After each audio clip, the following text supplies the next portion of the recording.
রে, কি হলো তোর? মন টন খারাপ? না ভালো আছে না, আমি এখানে থাকবো না। কাজ কেন রে? কিছু না, এখানে কিছু বলতে হলেও দোষ, কিছু করতে হলেও দোষ। এখানে কোনো কিছু ভালো শেখাচ্ছেও না, কিছু করছেও না। আমি অন্য জায়গায় চলে যাবো, ওখানে ভালো স্যালারি দিচ্ছে। কি করেছিস রে? এখানে থাকছি প্রতিদিন সেই একই কাজ, না নতুন কিছু শিখতে পারছি না কিছু, আর স্যালারিটাও কম দিচ্ছে, ভালো লাগে না। তুই কি বলেছিস? এই শুন না, তুই যাবি তো আমাকে নিয়ে যাবি না? আমাকেও নিয়ে যাবি? হ্যাঁ যাবি তোরা? হ্যাঁ, সত্যি যাবি তো? হ্যাঁ, সত্যি যাবো। কথা দে। কথা দিলাম। আমি যাবো, তোরা যাবি কিন্তু। হ্যাঁ। পরে কিন্তু ঘুরবি না, কথা না, দিয়ে। না, না, না। আর যদি ঘুরেছিস তো খুব খারাপ হবে। চল চল চল। না তোরা চলে এলি, ভিতরে ফেসিয়াল বসেছে, ফেসিয়াল করা যায়।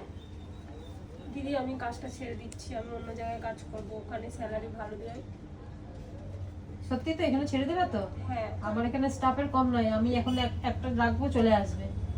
ঠিক আছে পূজা, এখানে আয়। তুই কাজ ছাড়বি না তো? তুই না না, আমি কাজ ছাড়বো না। আমি কেন কাজ ছাড়বো? এখানে ভালো সবকিছু হয়, ভালো কিছু শেখাও, টাকাও ভালো দাও, এখানে সুখ শান্তি, আমি ভিডিও করতে পারি। আমি এখানে কেন কাজ ছাড়বো? আমি কাজ ছাড়বো।